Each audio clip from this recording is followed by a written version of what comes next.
Hello everyone, it's Left Playing here, back with another scrap mechanic video. Today we're gonna take a break from our mini-series about the dash systems and we're gonna have a look at this beautiful airplane. Um, you might notice from a previous video that I posted was a very short video because at the time I had very bad problems with my system and recording, so the videos got very laggy. And I thought now that I fixed those problems, it's time to revisit this Concorde, which currently is in its beta stage. Meaning that is the frame, the shape of the model is pretty much done and it's able to fly, but the systems that are built in are very basic, uh, probably only serving the purpose of, getting this plane into the air for the first times for flight testing. It still has a few systems missing, and the systems that are built in right now need a lot of tweaking. Furthermore, we don't have an interior for this airplane. Actually, we don't even have any way to get inside this plane apart from, deleting blocks and entering the plane via the hole we created. In the future, I'm planning to have a fully functional cockpit, so you can fly this plane either from the seat in the back for the outside view, or from the cockpit view. Fully interior. We're gonna have a full interior with seats and sophisticated systems, so this plane actually feels real. For the moment, all you can do is control the engines, throttle up, throttle down, and raise and lower the gear, and that's it. For today, I'm only going to show you how far we've come, show you the systems that are built in, and the systems that maybe need some tweaking or some change in the future, and just go for a little test flight, showcase this plane, because I couldn't do that in the last video. And from then on, expect some change on this plane. Maybe if I find the time, I can finish this project pretty fast, because I don't like if stuff is unfinished. And this plane, I'm really happy with the way it turned out looks wise, and I want it to feel good too. Right. So I think I'm gonna start with maybe the most prominent feature of this airplane, which is of course the droop snoot. I've put a switch here. Normally we cannot control. Maybe in the future we can, but I think this solution as I have it right now is pretty good. We cannot control the nose with the push of a switch, but the plane will raise it automatically if we are fast enough. At the moment the speed is 200 blocks per second, and I think that's pretty realistic considering the size of the plane and the size of the map. We have to compromise, because you see the size of the plane already. It's not too big, but it's pretty big, and it's a supersonic jet. So if we would fly this plane at the speeds that it is intended for, we would cross the map in maybe half a second or maybe 1 second. And already in this stage, it's flying way slower than it's supposed to be, and it's very lightweight. All we can do pretty much with this plane is fly in a big circle on this map. Take off, go into a right turn, if we are taking off on this runway next to the boundary of the map, and all we can do is fly a big circle. We can't do much maneuvering or navigating here, and I'm really looking forward to actually getting a bigger map in the future. I think the devs already teased us about this, that we'll be getting a bigger map. Maybe there's even a possibility to add a kind of infinite map. So I don't have an idea about programming games. So my opinion here is don't value my opinion too much here, but I think there's a possibility to create a map that's kind of Pac-Man style. You know, if you exit uh, on the one side, you just enter on the other side, and that way you can just go straight ahead at whatever speed you desire, and don't run into this box. Because basically, if you run into a wall with this plane nose first, it will pretty much break your game. Um, Not that it crashes, but this will deform and be unable to return to its normal state, and that will cause bad lags. Um, so yeah, this plane is at the moment this plane is more beautiful, and to showcase uh, what you can do with, especially with the mod pack parts and you know the modded polygons and stuff. Not so much a practical flyer for actual use in this game to get from one place to another. Yeah, but now let's start with the features of this plane. So the nose, as you can see, consists of two parts. It's the part that actually drops, and this windshield here that you know kind of hides in this shell, but raises up and covers the cockpit window once it is racing. And I can show you that by pushing this button, this switch. Sorry.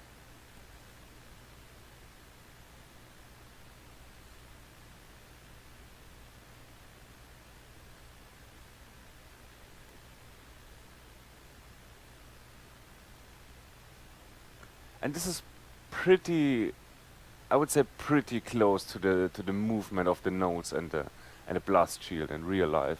Of course, the gaps we have here all over the place, they have to be much bigger in real life to just to avoid collisions and lag.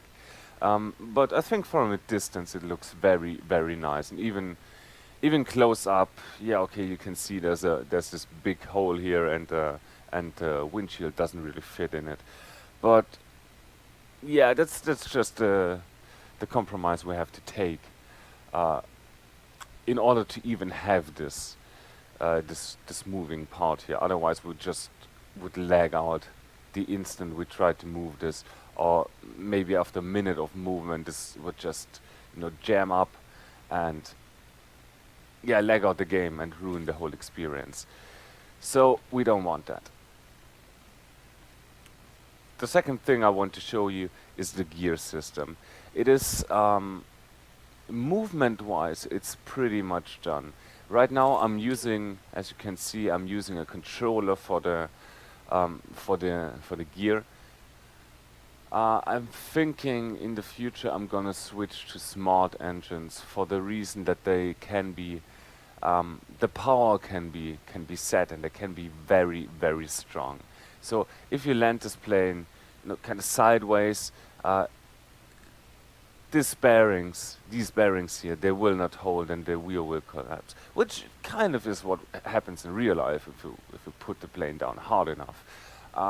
But I have the feeling that they collapse too fast, and I want them to be stronger. So we'll have to see if we use the controller, which of course is easier. It's easier from the technological kind of view, from the practical kind of view in scrap mechanic, but it's also easier on the on the CPU. Because if we have a smart engine and the number logic, it's all scripts running that eats away our performance, and it's not going to be the only system using number logic. There are going to be a few more systems using number logic. We've seen this in the dash already. It's getting laggy if there are a lot of number blocks. Plus, of course, this plane consists of a lot of polygon parts and surface panels, all that stuff that is pretty much frame rate expensive. At the moment, I got 60 frames per second when it's standing like this. As soon as the wings, especially the wing surface on the top, it's all surface panels. If these touch anything, it becomes very laggy very fast. If the plane is standing on the ground on its wheels as it's intended to and not touching anything else, it runs very nice, very smoothly. But it's prone to lag once anything goes wrong. Right. Now, the first feature I want to show you is this part of the main gear here. And you might wonder, why do I have an engine attached to this? Because, of course, we do not want to rotate this. The reason for this is that, especially in big planes, and the Concorde, who on the takeoff run rotates up very, it takes the nose up very high. I think it rotates up to 18 degrees positive pitch up in order to lift off. So it's a big rotation, and I didn't want the wheels, to be stiff and follow that movement and lift off, but act like in real life and stay on the ground, stay firmly on the ground, even if the plane has a very high nose up attitude. And this bearing here allows for that. So if we raise the nose up, you see we're almost touching the ground back here, but the wheels are still firmly on the ground.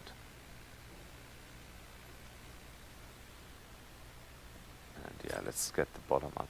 This is always the problem with big creations. You might have noticed that too, that even if the center of gravity is somewhere around here in front of the wheels, but you see it's moving very, very slowly. And this is, I think, only because of the size of the thing. If you build a big pole just out of normal blocks and then delete the bottom and try to hit it, it will stand in a slanted kind of way and not, fall over as you would expect, but do something like this. Come down very, very slowly, and I don't know how to fix that. But yeah, it doesn't really matter that much, so yeah. So now let's get out these caution blocks and build ourselves a little stand back here, so we can actually lift the gear off the ground. So the reason I have an engine, a smart engine attached to this, is so that it is movable, and it stays on the ground even if the plane is pitching. But with the smart engine attached, and I've given it a very small amount of power. It's a very weak engine that is not trying to rotate, but trying to keep this this bearing at 0 degrees. So if we move this up, it will try to return to its original state, but is too weak to do so. But now if we move further up, you saw it flips back to this position. And this is important, because if we have this free floating and it can move, there's going to be a problem once we want to store this up in the gear compartment. If it's moving around, it's going to collide with the walls, and that's going to cause problems. So that way we have a gear that is very stable in this position in the air, but once it touches the ground, the force is too weak to keep it in this position, and it will just touch the ground with all wheels. So now let's get all this off the ground and see the gear in action.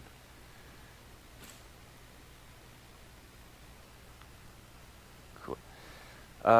One more word for the wheel covers here. You might notice that these aren't actually fully closed. You see, there is a gap. It looks a bit weird, to be honest. It would look nicer if they were completely closed. But I decided, in order to avoid collisions, I would not close it completely. I would give it, I think, 2 or 3 degrees of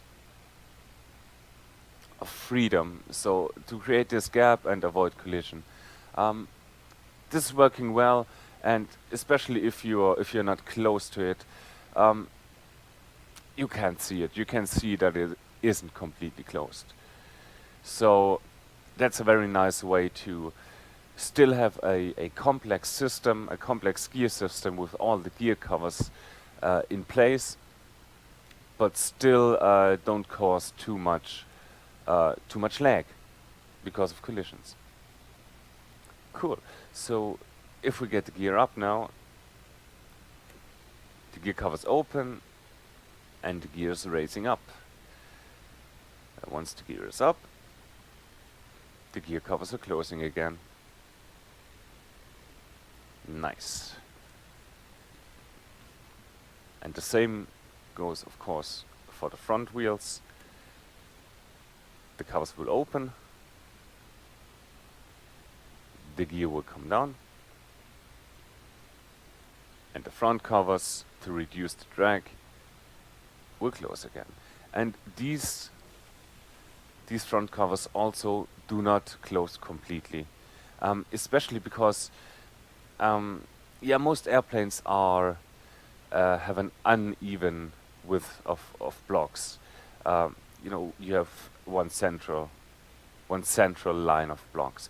So in order to have symmetrical gear covers, I had to use the half plates of the surface plate set, and the collisions do not exactly align with the edge of the parts, but are a little bit offset. So if you push two of these close together, they do not want to touch. They will create a gap and some problems, especially lag. So if these are not completely closed and we still have this gap here, which you only can see if you're standing directly underneath, we won't have this problem. It will still be working fine. Cool. So if we get the gear up and we get the nose up, we can have a look at the airplane as it will look in flight. Oh, yeah, of course. I shouldn't have deleted my lift. That was a stupid move. Let's place it down again.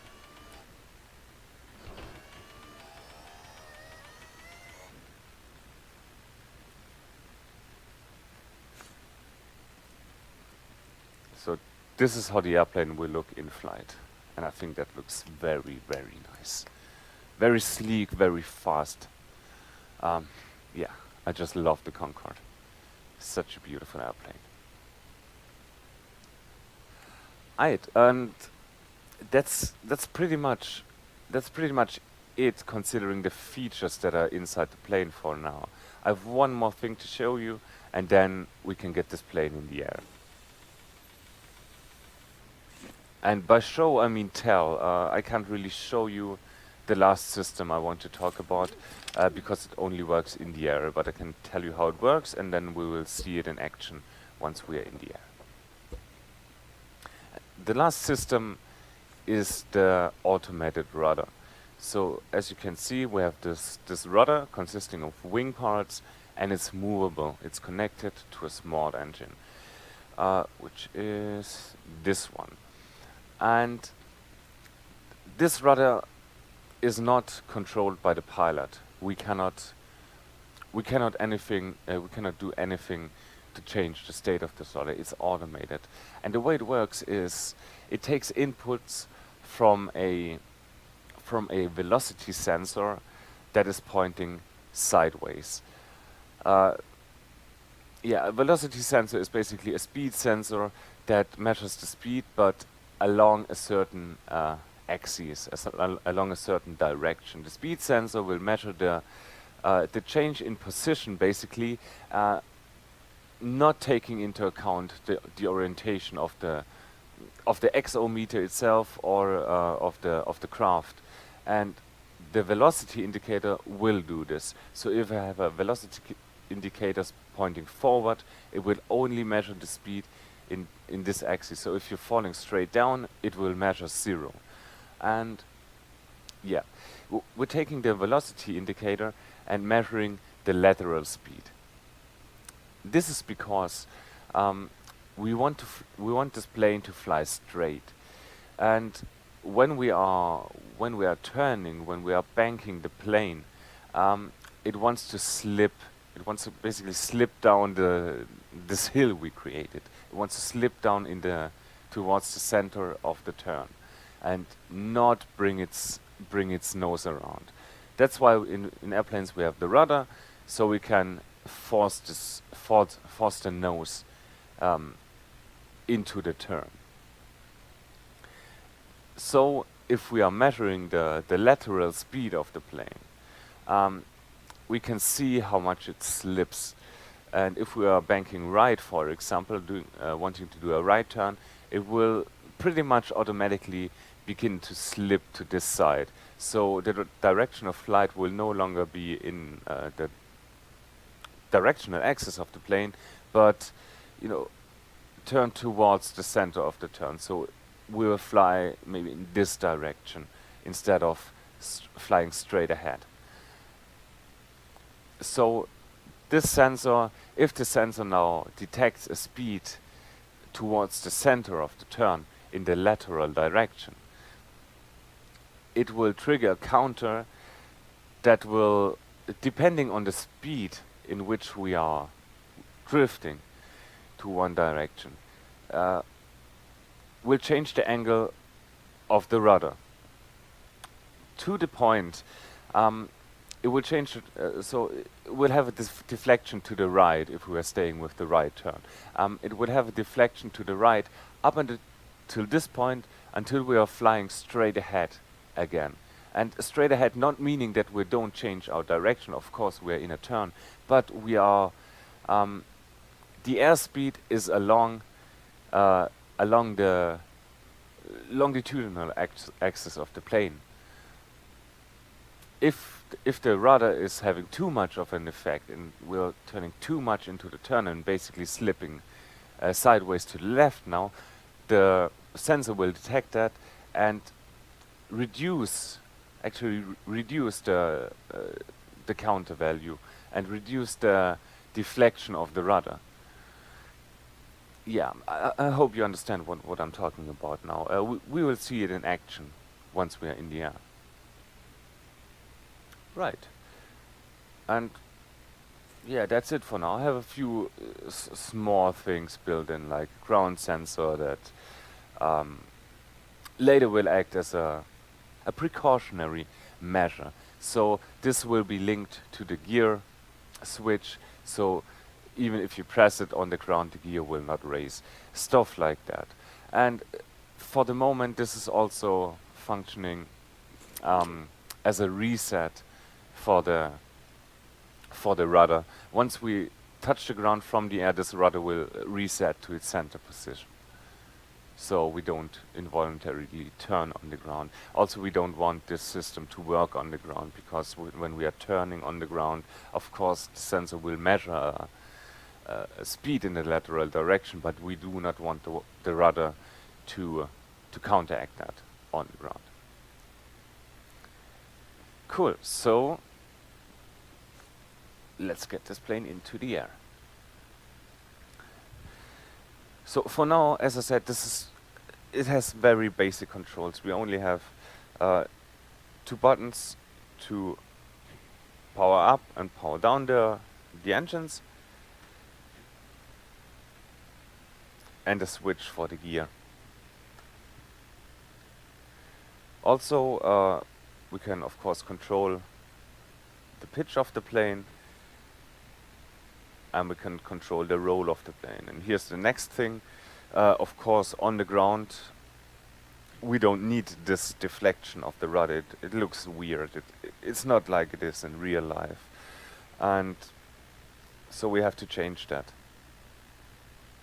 And I also used, of course, the number logic to mix the signals of the seat.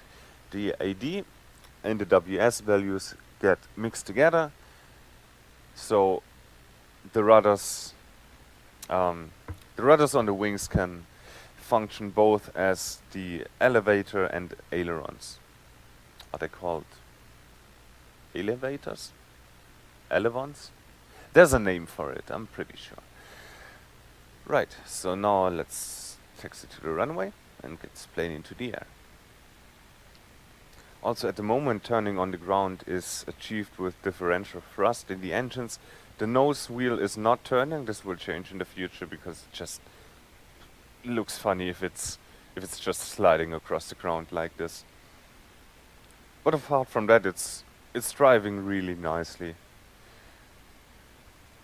And we don't really need a lot of thrust to give us a nice and controllable taxi speed. Okay, we are aligned and ready for takeoff, so let's go. Full power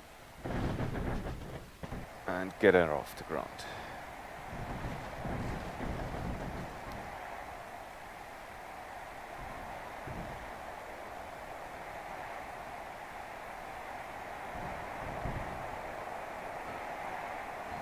So unfortunately from this viewpoint you cannot see the nose in action, but we have exceeded 200 blocks per second, so it's raised up. It should be raised up.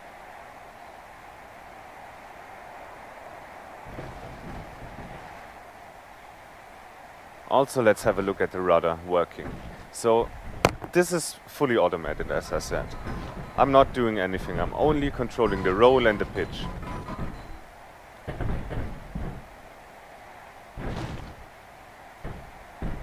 And the rudder is actually working very, very nicely. So if we roll out of the turn, it will detect that and return to its centered position. And if we are turning again, the slip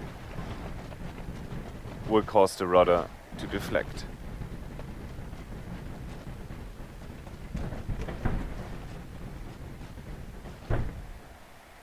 And also, as you can see, pretty much all we do right now is turn to the right, because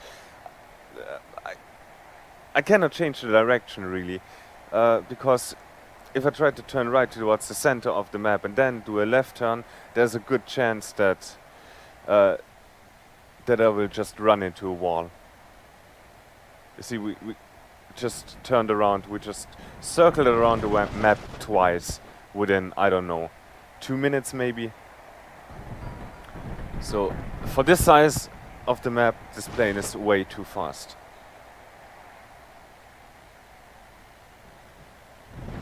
Oh, this is too close.